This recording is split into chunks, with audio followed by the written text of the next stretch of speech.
Começando de novo. Boa tarde, bom dia, quase boa tarde para todos que estão aqui presentes. Meu muito obrigado. Para os que estão em casa nos assistindo também, sejam muito bem-vindos. Meu nome é Dulce. Eu trabalho aqui no Unicursos há mais de 10 anos na coordenação dos concursos da área de educação. Como é que eu posso colaborar com vocês que estão em outras áreas e que de repente falam, poxa vida, vou assistir uma palestra, uma professora que fala de concurso de professor? No que isso pode agregar na minha estratégia para passar em concurso? Então, vamos começar pela dica que a professora acabou de dar. Fazer muitas provas. Participar de concursos da banca que vocês querem. Mesmo que vocês não dominem a parte dos conhecimentos gerais e específicos, português, matemática e informática, a banca tenha mais ou menos as mesmas questões, independente do concurso. Lógico que em alguns concursos a cobrança é até maior, pela própria similaridade do concurso, mas basicamente ela tem uma linha de avaliação para português, matemática e informática. Então, quando a gente fala em concurso público, aonde que a gente vai encontrar os fundamentos para um concurso? Nós vamos encontrar na Constituição Federal. Porque a Constituição Federal é a lei máxima do país. É ela que vai estabelecer todos os parâmetros jurídicos, é ela que vai estabelecer as normas que vão reger a vida em sociedade. E a Constituição, ela tem diversos capítulos. Então, ela tem um capítulo que fala da seguridade social, dos direitos, né, de quem trabalha. Ela tem um capítulo que fala da propriedade. Ela tem um capítulo que fala da educação. E nesses capítulos, elas então vão dizendo as regras gerais. Então, elas sistematizam um conjunto de normas e regras para a vida em sociedade. Mas como cada área tem as suas próprias especificidades, nós vamos ter leis que regulamentam aquele artigo da Constituição. No caso de professor, qual é a lei máxima abaixo da Constituição? A Lei de Diretrizes e Bases da Educação Nacional. Essa lei propõe concepções, princípios, finalidades da educação brasileira. E nós podemos dizer que esse é um documento formado por referencial nacional, quer dizer, como que a educação lá do Rio Grande do Sul até o Amapá devem pautar a sua linha de trabalho para que a gente tenha uma unidade no país. Uma unidade dos direitos à educação, de uma educação de qualidade e de que tenha um mínimo nacional para que esses alunos tenham um referencial para seguir sua vida na sociedade. Então, do mesmo jeito que nós vamos ter uma lei para nós, nos concursos que vocês forem fazer, vocês vão ter lá, né, lei tal que regulamenta o sistema jurídico, lei tal que regulamenta o INSS. Então, vamos dizer assim, cada área tem, além da Constituição, as suas leis próprias. Bom, se a gente for seguindo nisso daqui, no caso do professor, nós temos uma coisa muito interessante que é o piso nacional do salário do professor. O professor é o único que tem um piso estabelecido por lei. Então, todo ano esse piso é regulamentado. Por quê? Porque nem sempre você tinha sindicatos fortes que conseguissem garantias para vamos dizer assim, um salário mínimo. Quando você pega aí as outras entidades, eles estabelecem um piso salarial. Mas depende da instituição essa mudança de critério. Então, o jurídico tem, como ele tem toda vamos dizer assim, perdi a palavra agora. Ela tem um caixa próprio, né? Porque o jurídico não depende do executivo. Se você entra no sistema judiciário, ele tem a verba própria e independe de executivo. É tantos por cento e ele resolve como é que ele gasta.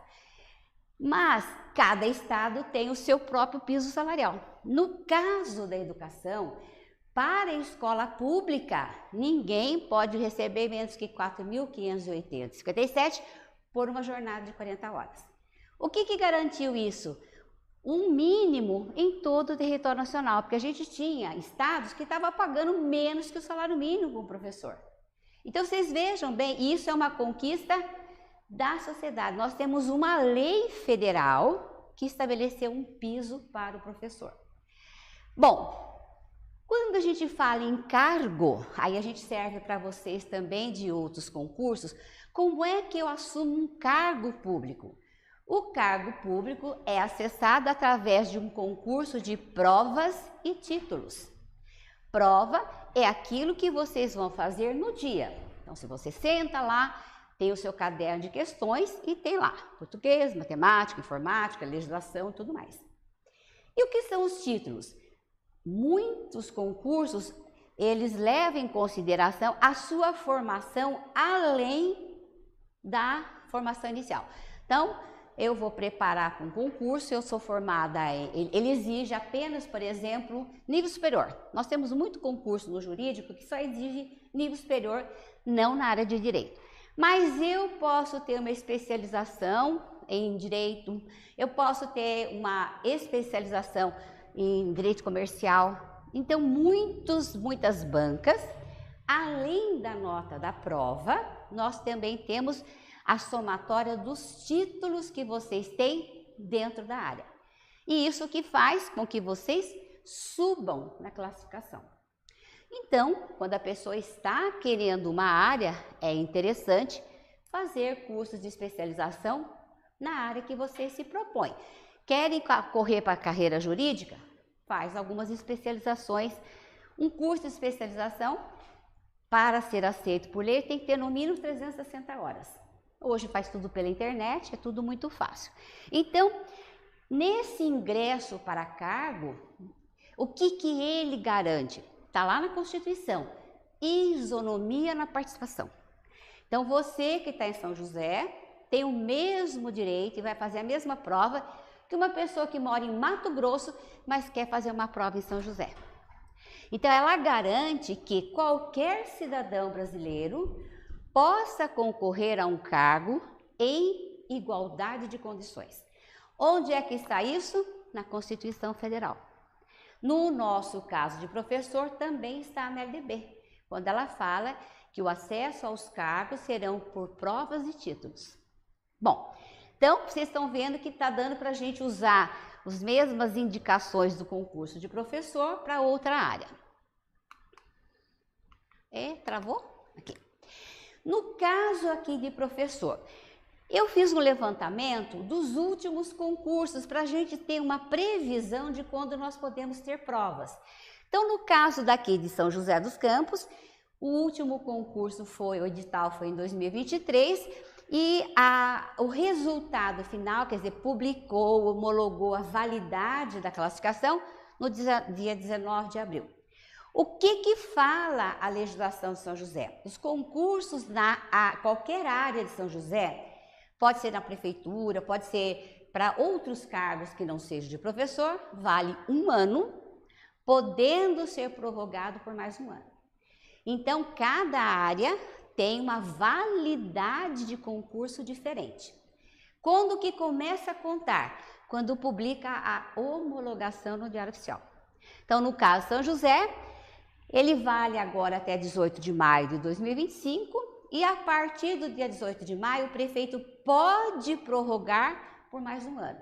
Então, se ele prorrogar, ele vai valer até abril de 2026. Bom, Jacareí, eu acho que na hora que eu fui digitar eu pulei, mas Jacareí já foi homologado, já foi prorrogado e vai até maio de 2026. Quer dizer que para concurso para cargo em Jacareí de professor, nós só vamos ter prova a partir de maio de 2026. Por que é importante a gente saber datas, inclusive para vocês nas outras áreas? Quando que tem a perspectiva de ter novo concurso. Que de repente você tem um concurso que acabou de fazer, vai ter daqui 4 anos, aí vocês ficam, estudando, direcionando esforços para um concurso que não está a curto prazo. Caçapava foi homologada agora em maio de 2024, ela tem validade por 2 anos, prorrogável mais 2. Então, vocês estão vendo que a validade depende também de legislação municipal ou estadual. E Taubaté também teve o concurso ano passado, foi homologado em julho de 2024, também vale 2 anos, podendo ser prorrogado por mais 2, então lá nós vamos ter prova a princípio setembro de 2028. Então essas informações são importantes na área que vocês forem prestar, para vocês procurarem canalizar concurso que já teve há mais tempo e que tem mais chance. O Unicurso, eles estão sempre, né, muito antenados, provas que são previstas, o que está saindo. Então, entrando no site da Unicurso, vocês sempre vão ver quais são os concursos que estão mais próximos de serem publicados editais.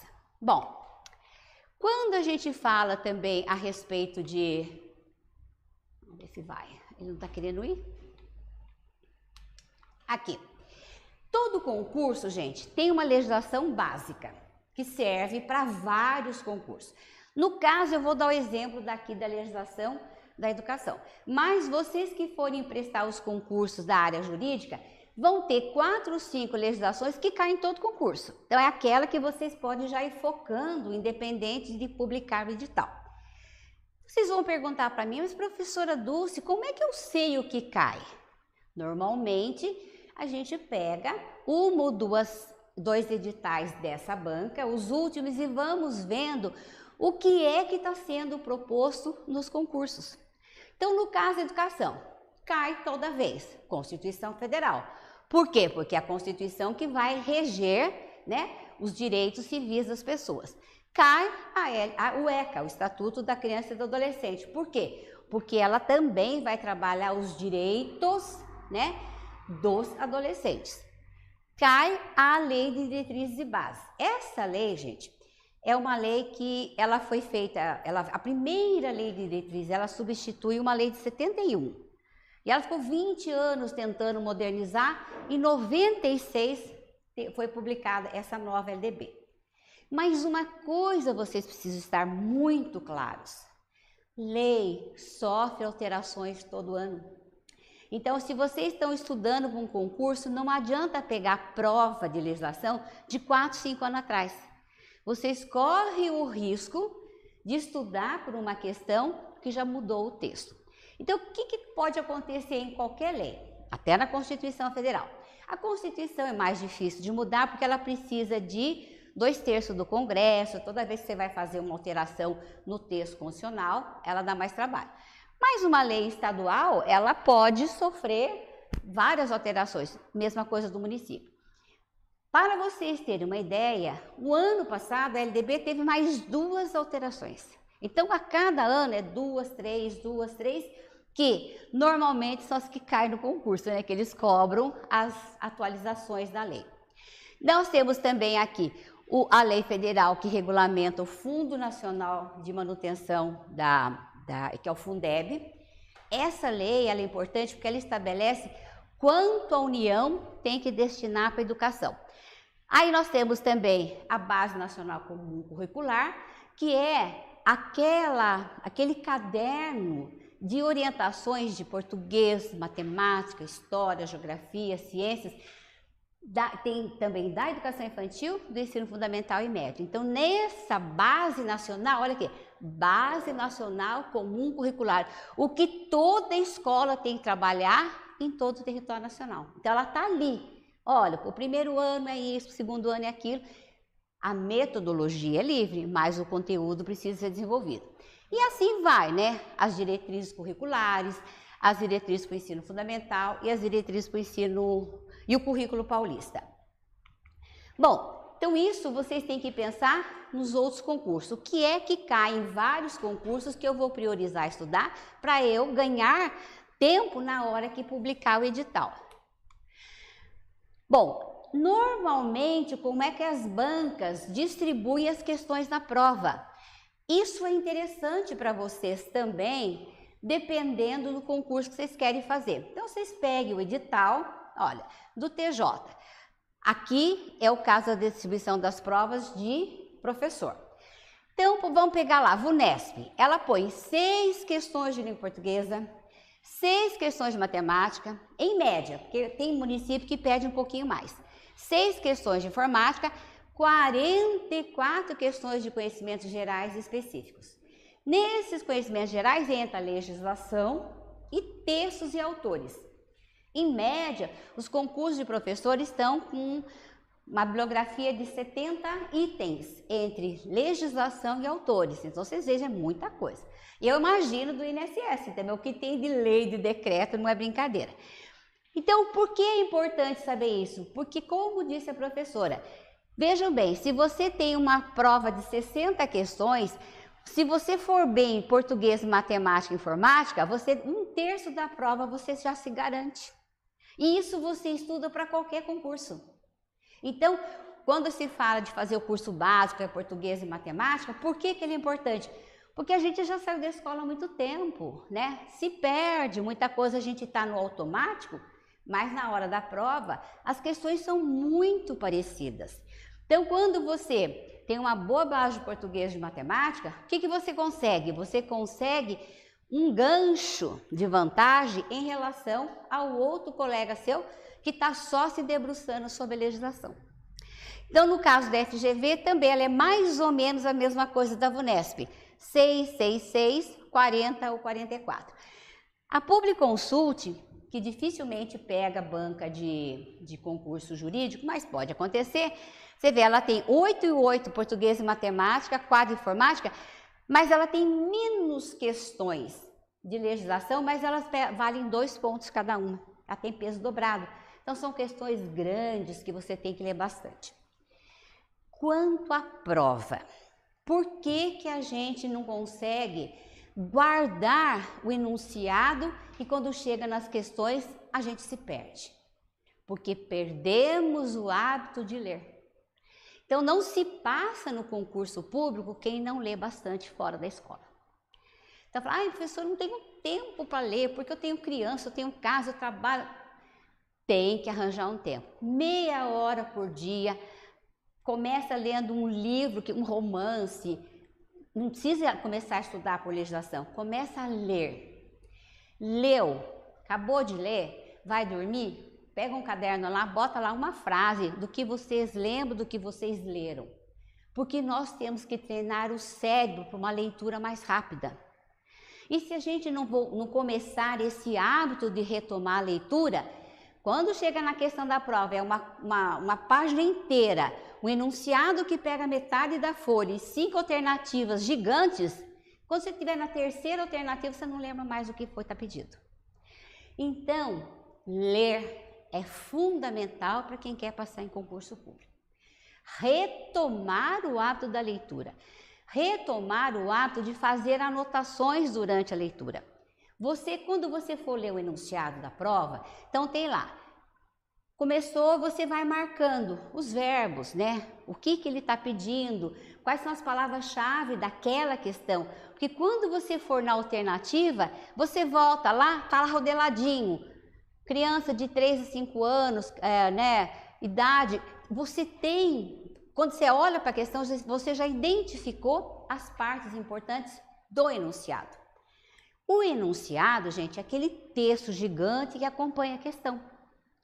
E como a gente perdeu o hábito de ler, a gente na metade da questão se perde na memória. Então, nós temos que trabalhar a memória, temos que trabalhar o entendimento do texto, quer dizer, quais são as palavras-chave, para na hora que você for ler as alternativas, você ter claro quais são as palavras-chave. Eu, quando faço concurso, o que eu faço? Do lado da questão, eu já coloco algumas palavras-chave. Do lado. Eu escrevo. Porque aí, a hora que eu estou lendo o enunciado, eu volto para a palavra-chave que está lá no enunciado. Isso garante para vocês tempo na hora da resposta. Porque você não tem que ficar retomando a leitura toda hora. E também, muitas provas têm a dupla negativa, né? Que é onde você tem lá a questão e ela pede uma resposta errada, não a resposta correta. O que o nosso cérebro sempre busca? A resposta certa. Sempre a gente busca a resposta certa. Então, temos que treinar também para assinar a alternativa que não condiz com o texto acima, assinar a alternativa que não está de acordo com as ideias da legislação tal. Por quê? Porque aí você tem que colocar bem grande do lado. Questão errado. Qual que está errada? Isso ajuda vocês a ganhar tempo na hora de... Se você aquela primeira tá certinha, você já põe um X ali. Não é. E vai fazer. Então, dependendo da distribuição da questão da prova, você já pode ganhar, né? Vamos dizer assim, uma vantagem em relação aos outros se vocês já forem bem em português e matemática. Os concursos pedem português e matemática de ensino médio. Então, esqueceu como é que faz, um monte de coisa lá de polígono, tem que voltar a estudar. Tem concurso que não é matemática, mas é raciocínio lógico. O Casu é 10 para ensinar raciocínio lógico e tem manha para você responder questão de raciocínio lógico. Quando faço questão de raciocínio lógico, eu desenho. Eu vou desenhando a questão para eu entender. Cada um tem uma tática. Mas ele passa as dicas de como você ganha tempo, né, com as regrinhas de resolução de raciocínio lógico. Além dessa questão da distribuição da prova, o que nós temos que pensar, né? Que para o caso do professor, qual é a grande novidade? Porque aí também vocês podem passar essa dica para as outras pessoas. Lembra que o ano passado saiu um concurso unificado para um monte de áreas? Então, em janeiro agora, o presidente promulgou um decreto presidencial para um concurso unificado para cargo de professor. Então, por exemplo, o estado ou o município que quiser aderir a essa prova unificada, ele se inscreve e a pessoa aqui de São José pode prestar uma prova para o Piauí, sem precisar ir lá. Ela pode fazer a prova na região em que ela se inscreveu para concorrer em outro lugar. Quando será essa prova? Anualmente. Então, o decreto começou agora, provavelmente esse ano já vai sair alguma coisa. Como que essa prova será feita? Através de uma prova nacional docente. Então, é uma prova única, né, do tipo do Enem, né, para ficar fácil para vocês. E quem é que vai organizar essa prova? É o INEP, que é um órgão vinculado ao Ministério da Educação e Cultura, que ele vai então fazer essa prova unificada para o professor. Aí, fui olhar uma série de questões. Quer dizer, qual que é o objetivo dessa prova? Primeiro, é fazer uma avaliação de como está a educação, né, da formação do professor. Mas vários pesquisadores e educadores falaram, mas isso não resolve o problema da educação. Porque o problema hoje das pessoas é a sua formação básica. Isso vale para todas as áreas. A gente vai, às vezes, num pronto-socorro e o médico faz um monte de bobagem porque teve falha na formação. Eu, quando chego no pronto-socorro, vejo aqueles médicos novinhos, eu fico meio apavorada. Ai, meu Deus do céu, como é que será que ele fez a faculdade? Isso vale para todos nós. Quem já saiu da escola há muito tempo, ou quem fez um curso, né? A gente, quando está na escola, pensa em passar de ano e nos pensa muito em estudar, né? Para aprender. E aí, isso vai ser cobrado lá fora. Isso vale para faculdades. Muita gente paga para o outro fazer, né, o seu TCC, porque não tem tempo, porque acha bobagem. Só que na hora que você vai competir no mercado de trabalho, vai fazer falta. Então, o conhecimento, a gente tem que estudar para adquirir conhecimento. Esse conhecimento é que me ajuda a superar as dificuldades da vida, a passar num concurso, a sair bem numa entrevista para uma empresa particular. Então, esse concurso unificado, que segue os mesmos moldes do que foi esse concurso que tivemos agora para a de administração, várias, inclusive acho que foi, em dezembro que teve essa prova unificada, né, do governo federal. Então, isso daí é interessante? Para quem é da área da educação, eu não sou solteira, vou tentar minha vida em outro lugar, passei num concurso, vou embora, não tenho raízes, né? Quanta gente que, vamos dizer assim, dá uma guinada na vida e vai embora para outro lugar. Então, quais são as vantagens quando a gente faz um curso, gente, de preparatório para concurso? A gente está terminando já. Primeiro que a gente tem aulas ao vivo, né? Vocês vão ter professores aqui na sala, vocês vão ter todo o material que fica disponível. As aulas ficam gravadas e você assiste quantas vezes você quiser. Olha, hoje eu não posso, eu tive uma reunião de trabalho, perdi parte da aula já está tarde, nem vem assistir presencialmente, mas ela vai estar 72 horas, está gravada para você assistir a hora que você quiser, no celular, na televisão, em casa. O material é apostilado, então os professores aqui do Unicurso preparam o material, ele é disponibilizado no site, você pode imprimir ou estudar pelo computador. Eu sou das antigas, gosto de papel, né? De papel, de escrever, mas hoje o pessoal mais jovem adora estudar só pelo celular. A gente prepara também mapas conceituais. O que é um mapa conceitual? É uma condensação dos temas mais importantes daquele assunto. Então você vai ter lá palavras-chave, as ideias principais, que te ajudam na hora que você vai fazer uma revisão antes da prova. E a gente também oferece simulados de outros concursos, de outras bancas, né, para que vocês se preparem para os diversos concursos que você tem. Então, essas vantagens do curso, ela vale para professor e para todas as outras áreas que vocês quiserem concorrer. E, finalmente, né, aqui eu posso substituir até essa palavra. Para ser um bom profissional, um bom professor, não basta ter boa vontade, gente. Boa vontade, de boa vontade, o inferno está cheio, né? Mas o que é preciso? Estudar muito. Mas a gente estuda não é só para passar no concurso, a gente estuda para ser preparado para os desafios da profissão. Então você vai ser uma pessoa que vai trabalhar com o público, você não tem paciência, não adianta você falar, não tenho paciência. Você passou num concurso que você vai atender balcão, você vai ficar lá escutando e você tem que se preparar emocionalmente para isso. Então, por isso que quando a gente fala que a gente está buscando uma nova alternativa de carreira profissional, a gente tem que pensar nisso. Eu estou me preparando não apenas para passar na prova, mas também para ser um bom profissional. Quando você estuda realmente um concurso, você estuda as leis, você estuda a Constituição, você vai ver lá o direito do cidadão, né? O direito à informação, o direito à vida, o direito ao trabalho. Você fala, puxa vida, como às vezes um atendimento que eu faço no meu trabalho pode dar uma guinada na vida daquela pessoa. Posso abrir os caminhos para ela resolver um problema que ninguém teve paciência para ouvir. Então eu falo, quem trabalha no atendimento ao público precisa se ter uma empatia com quem está do outro lado.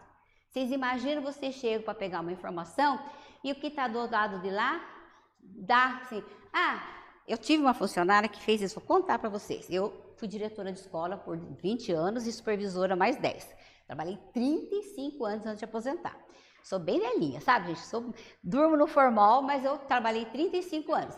E aí, escola grande, de bairro, eu era diretora lá no Jardim da Granja, um bairro pesado.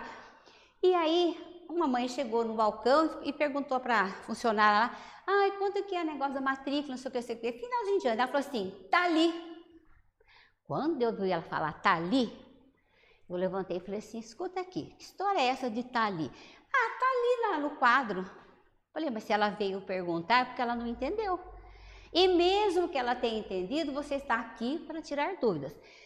Você não quer ficar aqui? Então tá bom, a partir de agora você não está no balcão, você vai ficar lá dentro da salinha. Putz, ela queria morrer, porque na salinha tem um vitrozinho lá em cima que ficava o dia inteiro no computador só fazendo ficha de aluno.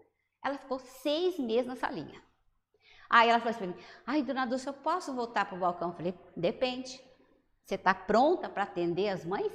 Se você estiver pronta para atender com aquilo que as mães precisam, você pode voltar lá para o balcão. Voltou uma santa. Então a gente tem que pensar que quem vem no serviço público buscar uma informação, se soubesse, não estava ali, gente. Se ela soubesse a resposta, ela não estava buscando. E nós temos que pensar nos diferentes níveis de público que a gente vai trabalhar. Vocês vão trabalhar no TJ, vocês vão trabalhar com juiz, vocês vão trabalhar com advogados. Olha a postura que você tem que ter. Tem que tomar muito cuidado, né? Na gentileza. Muito obrigado, por favor. Parece bobagem, mas ela é importante em qualquer profissão que vocês estejam. Então, com isso, eu deixo agora aberto, se vocês tiverem alguma pergunta sobre concurso público de forma geral, estou disponível. Alguma dúvida? Não?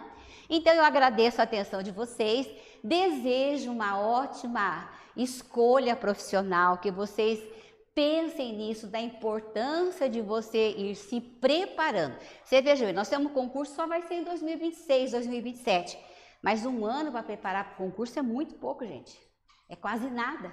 Porque vocês trabalham, vocês têm outras coisas, vocês não têm dedicação exclusiva de 8 horas por dia para estudar. Então, quem vai ter lá 2, 3, 4 horas por dia para estudar, precisa o quê? Aprender a dividir o tempo. Acho que o Zé Roberto fez essa parte de introdução de como estudar para passar. Mas eu digo assim, estudar para passar, mas para ser um ótimo profissional também. Espero, em uma repartição pública, encontrar um de vocês lá e ser muito bem atendida. Oi, bem, fala. Oi, Laura. Pode ser uma dúvida de muita gente. Esse concurso do CAD, a gente vê bastante vantagens que está se falando. Tem algum ponto negativo, mas desvantagem? De concurso, de fazer... Desse unificado? Ah, unificado, por exemplo, não tem desvantagem. Eu vejo assim, as pessoas... Eu tenho até a filha de uma amiga, que ela já é funcionária pública, e ela fez esse concurso para a área de biológica, porque ela é da Polícia Técnica, Judiciária, mas ela queria ir para outra área. Ela fez, ela se inscreveu, inclusive, para ir para outro estado. Ela falou, eu posso ter chance em outro estado. Fazer concurso, gente, só tem vantagem. Agora, é o que a professora falou, eu faço, eu passo. Aí eu vou analisar moradia, mudança, eu vou mudar sozinha, eu vou ter que levar filho, marido, né? Tenho meus agregados, meu passarinho, como é que eu faço? Aí, depois que você passou no concurso, você fala... Realmente, o salário é muito bom, mas a vida lá é muito cara, não compensa para eu sair. Olha, eu escutei ela falar de negócio de concurso, eu tenho aprovação em 7 concursos de professor. Eu passei 3 concursos do estado de professor, 2 de diretor, o de supervisor, tudo do estado, e 2 concursos da prefeitura. Aí eu escolhi ficar no estado. Eu acho que ela falou, é legal para o município também, que atrai pessoas para trabalhar. Sim, você veja bem, quando você faz um concurso desse, um concurso de professor, só para vocês terem noção, no último concurso nós tivemos 5.000 inscritos. Tem 5.000 professores em São José? Até tem, mas tinha gente do estado inteiro, até de outro estado. Eu tinha uma aluna que ela veio da Bahia para fazer o concurso de 2017 de professor. Passou super bem, eu brincava, ô baianinha porreta. Menina, ela foi entre as 10 primeiras. Falou, professora, eu não tenho chance lá na minha cidade, uma cidade muito pequena. E ela falou, mesmo que aqui, né, vai ser mais difícil, mas vale a pena, por quê? Ela era jovem, solteira, tá aí, ingressou na prefeitura, já está 10 anos na prefeitura de São José como professora. Então, a vantagem de você fazer um concurso unificado é que você tem a oportunidade de, além de fazer a prova, é de você ter chance de realmente dar uma mudada na sua vida. Me corrija se eu estiver errado. É que eu tenho umas lives sobre isso aí. Quando a gente faz uma prova dessa, a gente não pode prestar para nenhum outro município. Não é que você... Então, é que normalmente você se inscreve para determinada... Por exemplo, eu quero concorrer à vaga do Mato Grosso e em Goiás, em Campo Grande. Você se inscreve para aquele concurso, para aquele lugar. A vantagem de você poder dar essa mudada. Pode ser que na de professor tenha uma abertura maior para você se inscrever em mais de um município. Tudo vai depender do que sai no edital. Eu vi lá na live, por exemplo, aqui eu faço São José. Eu não posso, por exemplo, me inscrever em nada porque eu já caí nas redondezas. Não, porque vai ser a prova no mesmo dia. Pela prova unificada, mas a prova, o concurso normal você pode fazer. Mas por exemplo, passei. Mas vamos por aí, não passei. Aí significa que eu não vou trabalhar? Por esse concurso, mas você pode fazer o concurso da outro concurso. Por exemplo, Jacareí, São José, Caçapava, Taubaté, tem diretoria de ensino, tem secretaria de educação, municipal de educação. Então, elas dificilmente vão aderir a esse concurso, porque ela já tem toda uma estrutura, ela faz o seu concurso próprio. Então, você faz um concurso desse para você concorrer a uma cidade, por exemplo, no Paraná. Tá lá. Ah, mas abrir inscrição para São José, você vai fazer o concurso São José. Uma coisa não tem nada a ver com a outra. O que você não pode é colocar, por enquanto, mais de um município na prova unificada. Mas nos outros concursos você pode participar normalmente. Olha, por exemplo, eu tenho professora que faz concurso para o processo seletivo de São José, de Caçapava e Jacareí, porque dependendo do lugar que mora, é mais vantagem para quem mora no Residencial União dar aula em Jacareí do que dar aula em São José. Quem mora lá da Vista Verde para frente, às vezes é mais vantagem pegar aula em Caçapava do que pegar uma aula lá aqui na divisa com o Jacareí. Você anda menos. Então, nada impede que você faça mais de um concurso. O que você não pode nas provas unificadas é colocar mais de um município. Então, pode fazer concurso sim, pode ficar tranquila, tá? E é o que a professora falou. Olha, abrir um concurso agora. Mas tem concurso que é muito caro, é R$200 a matrícula, a inscrição. Então, você não precisa fazer.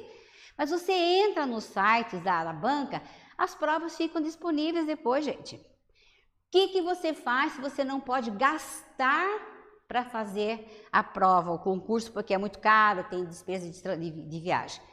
Você baixa a prova, imprime, senta no lugar fechado, marca o tempo e faz uma prova como se você estivesse fazendo no concurso público. Não dá para você fazer prova, assistindo televisão, com o som ligado e levanta para ver a panela que está cozinhando, não. A hora que você senta para fazer uma prova, você tem que deixar lá 1 hora, 2 horas, 3 horas para resolver do cabo a rabo. Senão não adianta. Não tem como você treinar tempo de prova. Uma coisa que as pessoas se dão muito mal é que elas perdem muito tempo na leitura, não conseguem chegar até o fim da prova. Ou faz a prova inteira, não dá tempo de passar a questão no gabarito. Por quê? Não treinou tempo de prova. Se são 3 horas, elas passam, recolhem. Fez, não fez, passou, não passou. Então, você também tem que fazer isso. Aqui, normalmente, no Unicurso, quando a gente termina o curso, a gente faz uma prova, um dia de prova de concurso. Um tempo de questão, mesmo número de questões. Então, lá, vamos fazer um simulado oficial. Então, tem lá 6 questões de português, 6 de matemática, você não pode sair, você tem que ir no banheiro com o funcionário, igualzinho no dia do concurso. Por quê? Primeiro que você tem a pressão de estar fazendo uma prova oficial. E segundo, você tem que aproveitar e disponibilizar bem o seu tempo. Se você não disponibilizar o seu tempo, você não vai conseguir fazer a prova. Aí volta aquela questão que eu falei, treinar leitura. Se é prova que tem dissertação, hoje muitas provas estão exigindo, um texto, que você escreva um texto, tem que treinar a dissertação, tem que treinar a escrita. Então, quanto mais vocês fizerem mais próximo do que vai ser a prova do concurso, mais chance vocês têm de se dar bem no dia da prova. E aqui nós falamos, ótimo, passei em vários concursos. No meu caso, eu aproveitava cada concurso que você passa, contava um ponto para promoção, para remoção. Eu fui contando um monte de pontos de passar em concurso. E aí, depois que a professora falou, passei, estou classificada, eu vou ver se vale a pena. Vale a pena eu sair do meu serviço, que eu ganho 5 mil para ganhar 4.500 da prefeitura? Só que um é cargo. O outro, a sua empresa pode estar numa situação terrível e amanhã você ser dispensado do concurso público, você vai ser mandado embora só se você fizer uma burrada muito grande, você tem que ter um processo administrativo. Então, às vezes, você tem que ponderar não apenas o salário, mas as vantagens da segurança de um concurso público. Quando a gente trabalha com a questão do agente educacional, que é um salário muito baixo, e às vezes as meninas, professora, mas eu prefiro ficar de eventual que eu ganho mais. Bem, tudo bem, só que você não vai ter tempo de serviço público. Então, quando você vai ter um tempo de serviço público, cada carreira você vai ter um tempo. Professor de sala de aula aposenta com 25 anos de serviço e idade, então tem que ter aquela conjunção. Mas dependendo das outras carreiras, a promoção também conta tempo de serviço público. Então, às vezes, você ganha um pouquinho menos financeiramente, mas você vai ter uma carreira. E quando você passar para um outro cargo melhor, você leva tempo de serviço público para aposentadoria. Então, tudo isso pesa na hora de você, fazer uma opção. Poxa, eu vou sair do meu emprego, que eu gosto, que eu ganho bem, e vou ganhar um pouquinho menos. Mas no outro você pode ter as promoções da carreira. Mais alguma pergunta? Não? Então, gente, muito obrigada pela atenção. Eu sei que agora vocês têm um intervalinho para vocês almoçarem e que depois vocês têm aula à tarde, né? Um bom fim de semana para todos e qualquer dúvida pode mandar no meu e-mail que eu atendo com o maior prazer. Tá bom? Abraço a todos.